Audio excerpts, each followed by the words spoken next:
এই বন্ধুরা, সময়টা 1963 সালের 8ই আগস্ট। ঘড়িতে তখন রাত 3:03। গ্লাসগো থেকে লন্ডনের পথে ছুটে চলা এক রয়্যাল মেইল ট্রেনের ভেতর এক ডাক কর্মী তার কাজে ব্যস্ত। ঠিক তখনই মাঝপথে ট্রেনটি এক অপ্রত্যাশিত জায়গায় দাঁড়িয়ে পড়ল। রেলপথে মাঝে মধ্যেই এমনটা ঘটে, তাই প্রথমে তিনি বিষয়টিকে খুব একটি গুরুত্ব দেননি। কিন্তু মিনিট গড়িয়ে যাওয়ার পরও যখন ট্রেনের চাকা নড়ল না, তখন তার মনের ভেতর দানা বাঁধল সন্দেহ। কৌতূহল বশত তিনি যখন কম্পার্টমেন্টের সামনের দরজাটি খুললেন, সামনের দৃশ্যটি দেখে তার রক্ত হিম হয়ে গেল। যেখানে আরেকটি বগি থাকার কথা, সেখানে কেবল পড়ে আছে শূন্য রেল লাইন। বিষয়টি ছিল চরম আতঙ্কের, কারণ তার ঠিক সামনের বগিটি কোনো সাধারণ ডাক ভ্যান ছিল না। ওটার ভেতরে ছিল 26 লক্ষ পাউন্ডের বেশি অর্থ, যা আজকের দিনের আনুমানিক 600 কোটি টাকা। আর ঠিক সেই মুহূর্তে সেখান থেকে আধ মাইল দূরের এক নির্জন রেল লাইনের ওপর স্কি মাস্ক পরা 15 জন লোক সেই বিপুল অর্থ লুট করতে ব্যস্ত। 1930 সাল থেকে যাত্রা শুরু করবার পর রয়্যাল মেইল ট্রেনের সাথে এমন ঘটনা আর কখনো ঘটেনি। এটাই ছিল প্রথম এবং এখনো অবধি শেষ কারণ এটি ছিল এক নিখুঁত অপরাধ। এর পরিকল্পনা ছিল জ্যামিতিক। আগ্নেয়াস্ত্রের কোনো ব্যবহার ছাড়াই নিঃশব্দে মাঝপথে ট্রেন থামানো, গার্ডকে বিচ্ছিন্ন করা এবং ইঞ্জিন সহ দুটি বগিকে মূল ট্রেন থেকে আলাদা করে নিয়ে যাওয়া, সবটাই ছিল ডাকাতির এক মাস্টারপিস, যা আজ অবধি নকল করা সম্ভব হয়নি। এটি ব্রিটিশ ইতিহাসের সব থেকে দুঃসাহসিক ডাকাতির গল্প। যারা এই অসম্ভবকে সম্ভব করেছিল তাদের পেছনের গল্প এবং পরে শুরু হওয়া এক রুদ্ধশ্বাস আন্তর্জাতিক তল্লাশির কাহিনী থাকছে অদ্ভুত দশের এই ভিডিওটিতে, দ্য গ্রেট ট্রেন রবারি। এই গল্পের মূল কারিগর ব্রুস রেনল্ডস। 1931 সালে লন্ডনে জন্ম নেওয়া ব্রুসের জীবন শুরু থেকেই ছিল সংগ্রাম মুখর। মাত্র 4 বছর বয়সে মাকে হারানোর পর তার বাবা দ্রুতই দ্বিতীয় বিয়ে করেন।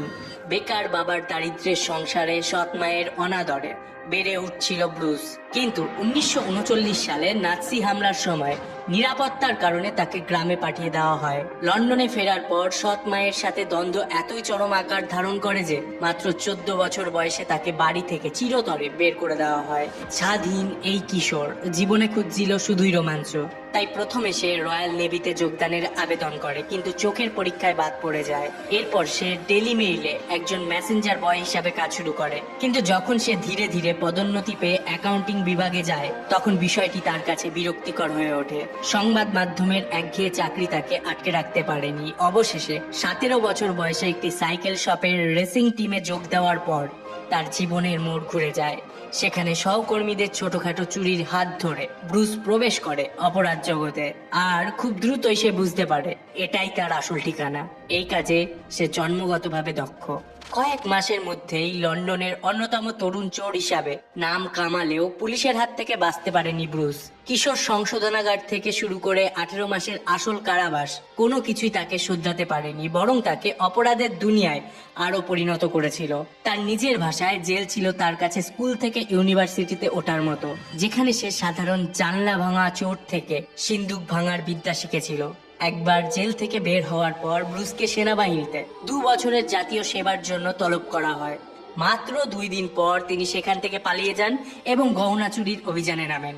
1950 দশকের বাকি সময়টা ব্রুস দিনের বেলা দুর্লভ প্রাচীন জিনিস মানে অ্যান্টিক চোর হিসাবে ছদ্মবেশ ধারণ করতেন এবং রাতে গহনার দোকান ও ধনী বাড়িতে ঢুকে সেই সব প্রাচীন জিনিসই আবার চুরি করতেন যা তিনি বিক্রি করেছিলেন। সেই সময় ব্রুস এবং তার কয়েকজন সহযোগী মিলে সাউথ ওয়েস্ট গ্যাং গঠন করেন। এটি ছোটভাবে শুরু হয়েছিল, কিন্তু সময়ের সাথে সাথে তাদের কাজগুলো আরো বড় হতে থাকে। 1962 সালে ব্রুস লন্ডনের হিথ্রো বিমানবন্দরে একটি সিকিউরিটি ভ্যানের ডাকাতির নেতৃত্ব দেন। গ্যাংটি জাগুয়ার গাড়িতে করে 62,000 পাউন্ড নিয়ে পালিয়ে যায়, যা আজকের প্রায় 17 লক্ষ পাউন্ড মানে 20 কোটি টাকারও বেশি। এই কাজটি ব্রুসের সুনাম অপরাধ জগতে ছড়িয়ে দেয়। সাউথ ওয়েস্ট গ্যাং তাকে নেপোলিয়ান বলে ডাকতে শুরু করে। কেবল নেপোলিয়ানের মতো উচ্চাকাঙ্ক্ষা থাকার জন্যই নয়, বরং নেপোলিয়ানের মতো তিনি যেভাবে পদ্ধতিগতভাবে প্রতিটি পদক্ষেপের পরিকল্পনা করতেন তার জন্য। ব্রুসের কাছে অপরাধ মানেই শুধু টাকা ছিল না, তিনি নিজেকে একজন জেন্টলম্যান থিপ মানে ভদ্র চোর বলতেন। তার স্যুটগুলো দর্জির তৈরি ছিল, তিনি দামি রেস্তোরাঁয় খেতেন এবং একটি অ্যাস্টন মার্টিন গাড়ি চালাতেন। তার কাছে এটি ছিল একটি জীবনধারা, আর তার স্বপ্ন ছিল একটি নিখুঁত অপরাধ মানে পারফেক্ট ক্রাইম সম্পাদন করা। 1963 সাল ব্রুস রেনল্ডসের কাছে আসে এক অভাবনীয় সুযোগ। দ্য অলস্টার ম্যান ছদ্মনামের এক রয়্যাল মেইলের কর্মকর্তার কাছ থেকে গ্যাং গোপন খবর পায় 8ই আগস্ট বাকিংহামশায়ারের বুক চিরে যাবে এক বিশেষ মেইল ট্রেন। 60-এর দশকে যুক্তরাজ্যের ব্যাংকগুলো জানতো যে মেইলের মাধ্যমে নগদ অর্থ পাঠানো ঝুঁকিপূর্ণ, কিন্তু এটা ছিল সস্তা এবং দ্রুত। তাই কয়েকদিন অন্তর অন্তর রয়্যাল মেইল স্কটল্যান্ডের গ্লাসগো থেকে লন্ডনের ব্যাংক অফ ইংল্যান্ডে কয়েক মিলিয়ন পাউন্ড নগদ অর্থ স্থানান্তর করত। কিন্তু এই বছরের 5ই আগস্ট সোমবার স্কটল্যান্ডে ছিল ব্যাংক হলিডে। টানা ছুটির কারণে ব্যাংকগুলো বন্ধ থাকায় 8 তারিখের ওই ট্রেনে সাধারণ 3 লক্ষ পাউন্ডের বদলে জমবে বিশাল অঙ্কের নগদ অর্থ। ট্রেনটি দীর্ঘ সপ্তাহের জমে থাকা বিশাল পরিমাণ নগদ অর্থ বহন করবে। আলস্টার ম্যানের গোপন তথ্য অনুযায়ী সেদিন ট্রেনে প্রায় 26 লক্ষ মানে 2.6 মিলিয়ন পাউন্ড থাকবে। 12 বগির এই বিশাল ট্রেনের অন্য কোনো কিছু নিয়ে সাউথ ওয়েস্ট গ্যাং এর মাথা ব্যথা ছিল না। তাদের শকুনের নজর ছিল কেবল ইঞ্জিনের ঠিক পেছনের বগিটিতে, যার নাম হাই ভ্যালু প্যাকেজ কোচ বা সংক্ষেপে HVP। এটি কোনো সাধারণ বগি ছিল না, এটি ছিল চলন্ত এক সিন্দুক। বিপুল পরিমাণ নগদ অর্থ, মহামূল্যবান বন্ড এবং অতি গোপন সরকারি আর্থিক নথি নিরাপদে এক জায়গা থেকে অন্য জায়গা নিয়ে যাওয়ার জন্যই তৈরি করা হয়েছিল এই বিশেষ কোচটিকে। তাই যে কোনো মূল্যে এটিকে সুরক্ষিত রাখাই ছিল সব থেকে বড় চ্যালেঞ্জ।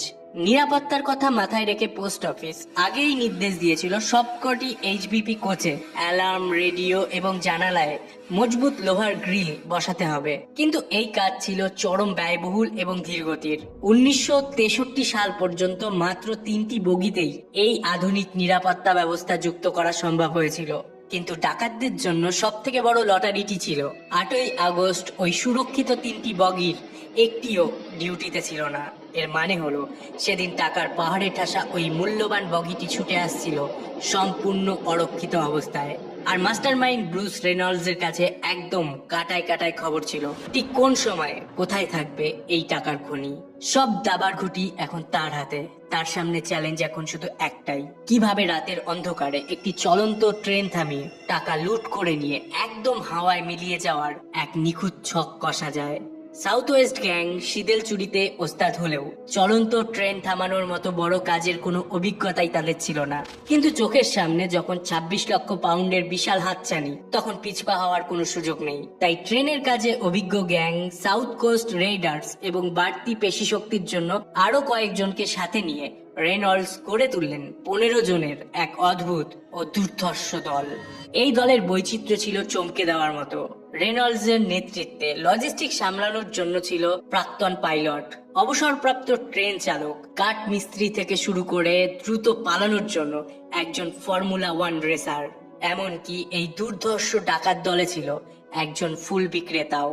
এরপর নিখুঁত ছক কষতে এক আইনজীবীর মাধ্যমে তারা কিনে নিলেন লেদার স্লেট ফার্ম নামের এক নির্জন খামার বাড়ি। 360 ডিগ্রি ভিউ এর এই বাড়িটি হয়ে উঠল তাদের দুর্ভেদ্য সেফ হাউস, যেখান থেকে বহুদূর পর্যন্ত পুলিশের গতিবিধি নজরে রাখা যায়। সরঞ্জাম মজুদ থেকে শুরু করে ডাকাতির পর গা ঢাকা দেওয়া সবকিছুরই কেন্দ্রবিন্দু ছিল এটি। আর ঠিক এখানেই ওই নির্জন খামারের 4 দেওয়ালের ভেতর রচিত হতে যাচ্ছিল ব্রিটিশ ইতিহাসের সবচেয়ে বড় ডাকাতির চূড়ান্ত ব্লুপ্রিন্ট। কয়েক মাসের নিখুঁত ছক কষার পর অবশেষে ঘনিয়ে এলো সেই চূড়ান্ত রাত। 1963 সালের 8ই আগস্ট মধ্যরাত। 15 জনের সেই দুর্ধর্ষ ডাকাত দল একটি আর্মি ট্রাক এবং মিলিটারি রঙের 2টি ল্যান্ড রোভার নিয়ে সন্তর্পণে বেরিয়ে পড়ল অন্ধকারের বুকে। তাদের একটি দল সোজা চলে গেল ব্রাইট গো ব্রিজ নামের এক ঘুটঘুটে নির্জন এলাকায়। পরিকল্পনা ছিল একদম পরিষ্কার, এই জনমানবহীন স্থানেই ট্রেন থেকে নামানো হবে টাকার পাহাড়। বাইরের দুনিয়ার সাথে ট্রেনের যোগাযোগ সম্পূর্ণ বিচ্ছিন্ন করতে তারা প্রথমেই কেটে দিল রেল লাইনের ধারের সব টেলিফোন তার। কিন্তু নিখুঁত এই ছকে একটি বড় কাটা ছিল, চাইলেই তো আর মাঝপথে চলন্ত ট্রেন থামানো যায় না। ট্রেনের গতি নিয়ন্ত্রণের নিকটতম সিগন্যাল ছিল সেখান থেকে প্রায় 1 কিলোমিটার দূরে সিয়ার্স ক্রসিং এ। তাই মূল পরিকল্পনায় যুক্ত হলো আরো একটি চরম ঝুঁকিপূর্ণ ধাপ। দলের আরেকটি অংশ আগে থেকেই ওত পেতেছিল সেই সিগন্যাল পোস্টে। তাদের কাজ ছিল অত্যন্ত নিখুঁত ও ঝুঁকিপূর্ণ। সিগন্যাল লাইট কারসাজি করে চালককে বোকা বানিয়ে ট্রেনকে থামানো, তারপর ট্রেনের নিয়ন্ত্রণ নিজেদের হাতে নেওয়া এবং বিশাল সেই ট্রেনটিকে চালিয়ে ঘুটঘুটে অন্ধকার ব্রাইট গো ব্রিজের কাছে নিয়ে আসা। প্রতিটি লোকের নিজস্ব ভূমিকা ছিল, প্রতিটি পদক্ষেপ মিনিটের কাঁটা ধরে পরিকল্পনা করা হয়েছিল এবং প্রতিটি ঝুঁকির হিসাব করা হয়েছিল। রেনল্ডস এই ডাকাতিকে সিস্টিন চ্যাপেলের সাথে তুলনা করেছিলেন। ভ্যাটিকান সিটির খ্রিস্টীয় উপাসনালয় সিস্টিন চ্যাপেলকে সর্বশ্রেষ্ঠ শিল্পকর্ম বলে মনে করা হয়। এমনই নিখুঁত ছিল তার পরিকল্পনা। ঘড়ির কাঁটায় যখন ঠিক রাত 3:03 দুরন্ত গতিতে ছুটে চলা রয়্যাল মেইল ট্রেনটি এসে পৌঁছালো সিয়ার্স ক্রসিং এ। সিগন্যাল গ্র্যান্টির ওপর ঘুটঘুটে অন্ধকারে আগে থেকেই ঘাপটি মেরেছিল ডাকাতদের দলটি। দূর থেকে ট্রেনের হেডলাইট দেখতে পেয়ে তারা শুরু করলো তাদের আসল খেলা। চরম চতুরতার সাথে তারা একটি চামড়ার দস্তানা দিয়ে সিগন্যালের সবুজ আলোটি পুরোপুরি ঢেকে দিল, আর একটি পোর্টেবল ব্যাটারির সাহায্যে সেখানে জ্বালিয়ে দিল বিপদের সংকেত, লাল আলো। মাঝরাতে জনমানবহীন রাস্তায় হঠাৎ লাল সিগন্যাল দেখে ট্রেনের চালক হকচকিয়ে গেলেন এবং বাধ্য হয়ে কষলেন ব্রেক। ক্যাচ ক্যাচ শব্দ তুলে থেমে গেল বিশাল আকার ট্রেনটি। আর ঠিক সেই ব্রেক কষার মাধ্যমেই শতাব্দীর সব থেকে নিখুঁত ফাঁদে পা দিল রয়্যাল মেইল। চালকের সহকারী কি হয়েছে জানার জন্য নিকটবর্তী স্টেশনে কল করার চেষ্টা করলেন, কিন্তু টেলিফোন লাইনটি অচল ছিল। এরপর কিছু বুঝে ওঠার আগেই একজন ডাকাত ওই সহকারীর ওপর অতর্কিত হামলা চালালো। তাকে চেপে ধরে একটি হিমশীতল হুমকি দিল, যদি চিৎকার করো তবে তোমাকে মেরে ফেলবো। ইতিমধ্যে ডাকাত দলের অন্য লোকেরা চালককে বের করে আনার জন্য ট্রেনের দিকে ছুটে গেল। দলের কড়া নির্দেশ ছিল এই ডাকাতিতে কোনো রকম অস্ত্র বা অহিংসতা ব্যবহার করা যাবে না। কিন্তু ট্রেন থামার পর চালক যখন ডাকাতদের বাধা দেওয়ার চেষ্টা করলেন, মুহূর্তের মধ্যে পরিস্থিতি হাতের বাইরে চলে গেল। এক ডাকাত সজোরে লোহার রড দিয়ে আঘাত করলো তার মাথায়। চোখের নিমেষে চালকের মুখমণ্ডল জখম হলো, আর মাথার পেছনে গভীর ক্ষত থেকে গলগল করে বের হতে লাগলো রক্ত। অন্যদিকে ভারী পিক্যাক্স দিয়ে আঘাত করে ডাকাতরা জোরপূর্বক ঢুকে পড়ল সেই মহামূল্যবান হাই ভ্যালু প্যাকেজ এইচপিপি কোচের ভেতরের 4 জন ডাক কর্মীও সহজে হার মানতে রাজি ছিল না। শুরু হলো তুমুল ধস্তাধস্তি, কিন্তু ডাকাতদের ভারী ব্যাটনের নির্মম আঘাতের সামনে তারা বেশিক্ষণ টিকতে পারলেন না। ডাকাতরা তাদের মেঝের ওপর উপুর করে চেপে ধরলো, হাত পা শক্ত করে বেঁধে মুখে কাপড় গুজে দিল। সব বাধা দূর হওয়ার পর অবশেষে ডাকাতদের চোখের সামনে উন্মোচিত হলো শতাব্দীর সব থেকে বড় গুপ্তধন, সারি সারি 128টি মেইল ব্যাগ, যার প্রতিটি কানায় কানায় ঠাসা কাঁচা নগদ টাকায়। ট্রেনটিকে নিজেদের নিয়ন্ত্রণে নেওয়ার পর ডাকাতদের পরবর্তী পদক্ষেপ ছিল ট্রেনটিকে প্রায় 1/2 মাইল দূরে ব্রাইট গো ব্রিজে নিয়ে যাওয়া, যেখানে ব্রুস এবং বাকি দল টাকা নামানোর জন্য অপেক্ষা করছিল। সময় তখন দ্রুত ফুরিয়ে আসছে। ডাকাতরা চরম ক্ষিপ্রতায় মূল ট্রেনের বাকি বগিগুলো থেকে ইঞ্জিন আর মহামূল্যবান এইচপিপি কোচটিকে আলাদা করে ফেলল।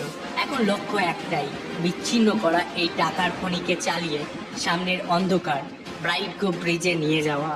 পূর্ব পরিকল্পনা অনুযায়ী ডাকাতদের সাথে থাকা তাদের নিজস্ব বিকল্প চালককে এবার ইঞ্জিন রুমে ডাকা হলো, কিন্তু ঠিক এখানেই ঘটল সব থেকে বড় বিপত্তি। তাদের আনা সেই বয়স্ক ও অবসরপ্রাপ্ত ট্রেন চালকের অভিজ্ঞতা ছিল কেবল পুরনো আমলের এয়ার ব্রেক ইঞ্জিনে, কিন্তু এই রয়্যাল মেইল ট্রেনে ছিল অত্যাধুনিক ভ্যাকুয়াম ব্রেক। কেবিনে ঢুকে কন্ট্রোল প্যানেলের দিকে তাকিয়েই ওই বৃদ্ধের চোখ কপালে উঠল। এই আধুনিক ইঞ্জিন কিভাবে চালাতে হয় তার বিন্দুমাত্র ধারণাও তার নেই। ডাকাতদের কয়েক মাসের নিখুঁত পরিকল্পনা তখন এক মুহূর্তেই ভেস্তে যাওয়ার উপক্রম।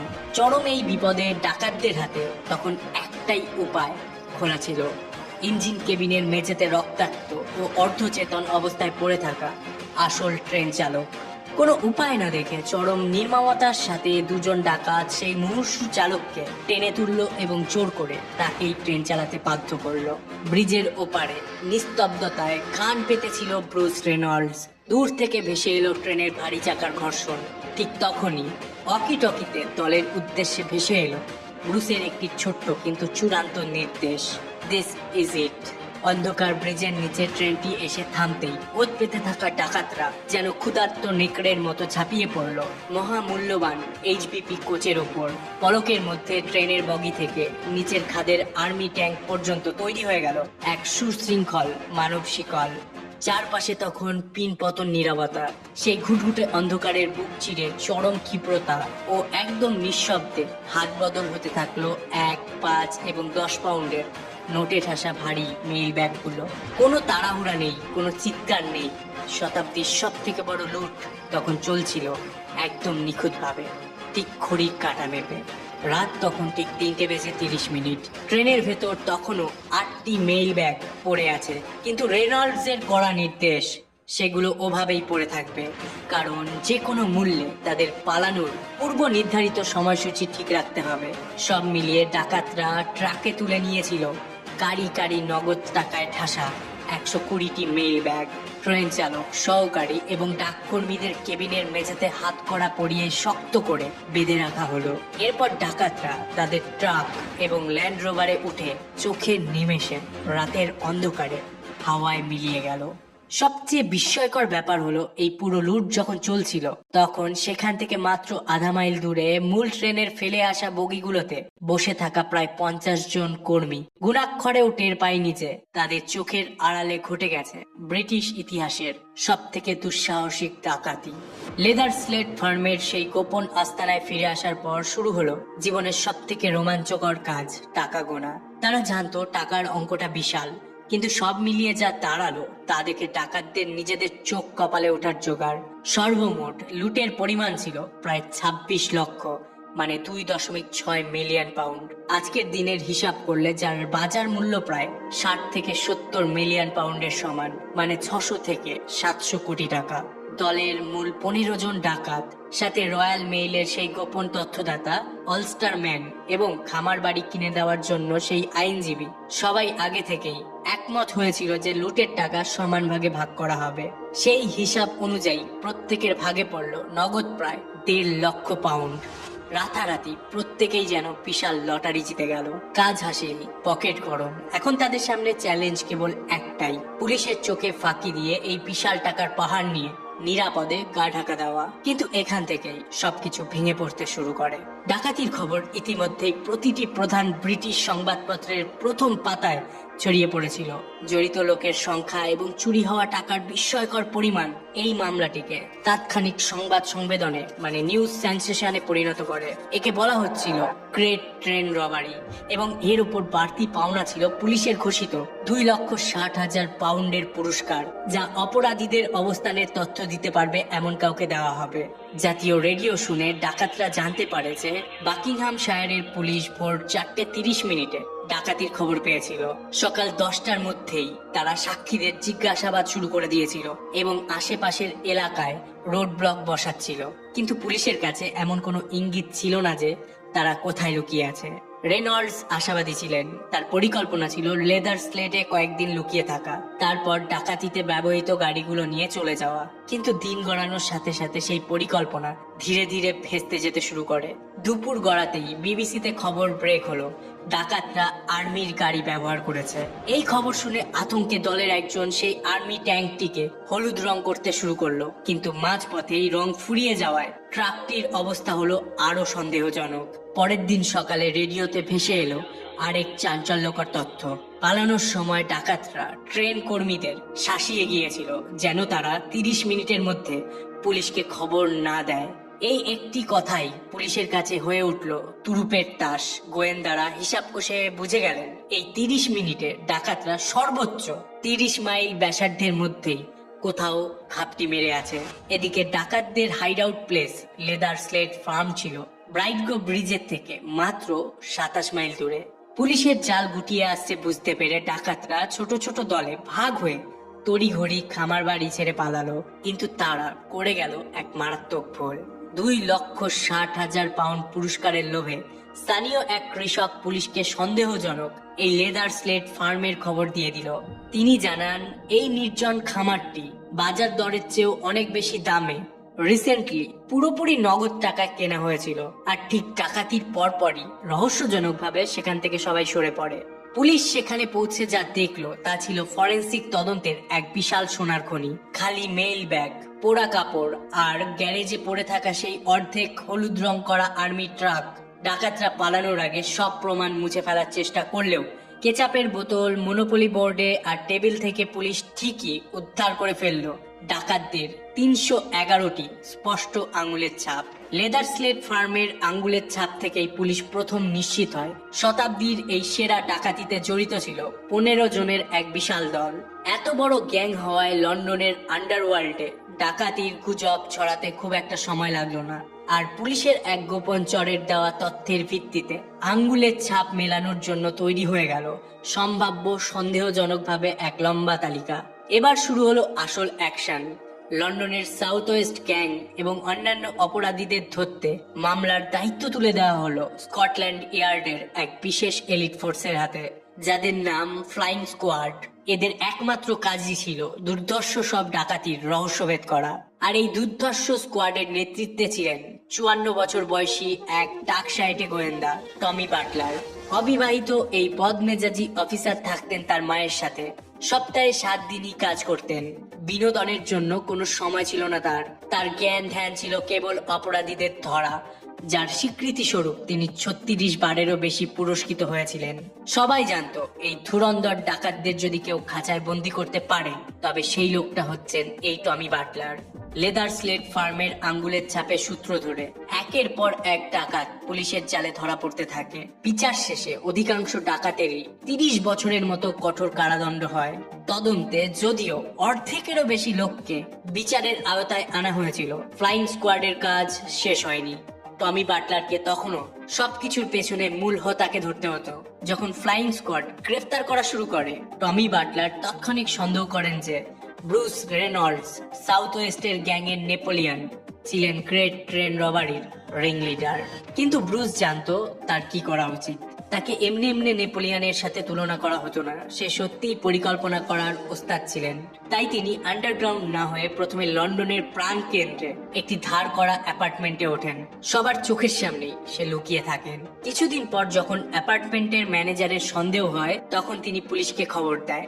যদিও ব্রুস পুলিশ আসার আগেই সেখান থেকে সরে পড়ে। তবে এই ঘটনার পর পুলিশ ব্রুস রেনল্ডসের মুখ ও বর্ণনা ব্রিটেনের প্রায় প্রতিটি সংবাদপত্রের প্রথম পাতায় ছাপিয়ে দেয়। এরপর ব্রুস নিজের স্ত্রীর চুল লাল রং করিয়ে স্ত্রীকে নিয়ে দক্ষিণ লন্ডনে থাকতে শুরু করে। এই সময় ব্রুস ফ্ল্যাট থেকে বের হওয়া বন্ধ করে দেন। কিন্তু হঠাৎ করেই পুলিশ ব্রুসের নতুন ফ্ল্যাটের দরজায় কড়া নাড়েন। ব্রুস বুঝলেন পালানোর আর কোনো পথ নেই, কিন্তু তিনি চতুর। তাই মুহূর্তের মধ্যে ফ্ল্যাটের অবস্থা এবং নিজের ও স্ত্রীর কাপড় খুলে এমন অবস্থায় চলে গেলেন যে পুলিশ দরজা খুলে যে দৃশ্য দেখলেন তাতে পুলিশ ব্রুসকে চিনতে পারার কথা তো দূরের কথা, চোখ বন্ধ করে বিব্রত হয়ে ক্ষমা চেয়ে ফ্ল্যাটের দরজা বন্ধ করে চলে যান। কিন্তু এই ঘটনার পর ব্রুস বুঝলেন ধরা পড়া থেকে তিনি মাত্র এক চুল দূরত্বে ছিলেন। তাই তিনি নতুন পরিকল্পনা মাফিক মাথা কামিয়ে ফেললেন, গোঁফ রাখলেন, একটি ভুয়ো পাসপোর্ট কিনলেন, একজন পাইলটকে ঘুষ দিলেন এবং গ্রামীণ ইংল্যান্ড থেকে বেলজিয়ামে উড়ে চলে গেলেন, সেখান থেকে মেক্সিকো। তার স্বপ্নের ডাকাতি সম্পন্ন করবার পর ব্রুস সেই অনুযায়ী ফ্যান্টাসি জীবনযাপন করতে থাকেন। বিলাসবহুল ডিনার, হোটেল, দামি গাড়ি। কিন্তু অনিবার্যভাবে টাকা ফুরিয়ে গেল। হ্যাঁ, এমন একজন মানুষ যিনি এক সময় প্রতিটি বিবরণ পরিকল্পনা করার জন্য গর্ব করতেন, সেই ব্রুসের অর্থ শেষ হওয়ার পরের কোনো ব্যাকআপ পরিকল্পনা ছিল না। 5 বছরের বেশি এইভাবে জীবনযাপন করে আবার টাকা রোজগারের তাগিদেতে তিনি লন্ডনে ফেরেন। কিন্তু যদি ব্রুসের ছিল নিখুঁত পরিকল্পনা শক্তি, বিপরীতে টমি বাটলারের ছিল ধৈর্য শক্তি। সে অপেক্ষায় ছিল ব্রুস রেনল্ডসের। লন্ডনে নতুন করে ব্রুসের আবারও অপরাধ জগতে গতিবিধি শুরু হওয়ার আগেই 5 বছর পর 8ই নভেম্বর ব্রুসের বাড়িতে কেউ দরজার ঘন্টা বাজায়। ব্রুস রেনল্ডসের 6 বছরের ছেলে দরজা খোলে এবং 1 ডজন গোয়েন্দা দরজার ভেতর দিয়ে সিঁড়ি বেয়ে সোজা শোবার ঘরে ঢুকে পড়ে। আর তাদের নেতৃত্বে থাকা টমি বাটলার বললেন, হ্যালো ব্রুস, অনেকদিন দেখা নেই। 1969 সালের জানুয়ারিতে ব্রুস রেনল্ডস, সেই ভদ্রচোর এবং গ্রেট ট্রেন রবারির মাস্টারমাইন্ডকে 25 বছরের কারাদণ্ড দেওয়া হয়। কিন্তু এই কিংবদন্তি ডাকাতির সবথেকে বড় রহস্যটি আজও অমীমাংসিত। এত তল্লাশির পরেও তদন্তে 3জন ব্যক্তি কখনোই ধরা পড়েনি। এর মধ্যে সব থেকে রহস্যময় চরিত্রটি হলো দ্য অলস্টার ম্যান, সেই রয়্যাল মেইল কর্মী যে ডাকাতদের ভেতরের খবর দিয়েছিল। পুলিশের ধারণা তার আসল নাম ছিল প্যাট্রিক ম্যাককেনা, কিন্তু নিখুঁত প্রমাণের অভাবে পুলিশ তাকে কোনোদিন ছুঁতেও পারেনি। এছাড়াও আরো 2জন অজ্ঞাত সহযোগী নিজের ভাগের বিপুল অর্থ নিয়ে চিরতরে অন্ধকারে মিলিয়ে যায়। লুট হওয়া সেই 26 লক্ষ পাউন্ডের মধ্যে পুলিশ উদ্ধার করতে পেরেছিল মাত্র 4 লক্ষ পাউন্ড। বাকি বিশাল অঙ্কের টাকা এবং ধরা না পড়া সেই ছায়া মূর্তিগুলো আজও ব্রিটিশ অপরাধ ইতিহাসের এক চিরস্থায়ী আর রোমাঞ্চকর ধাঁধা হয়ে রয়ে গেছে।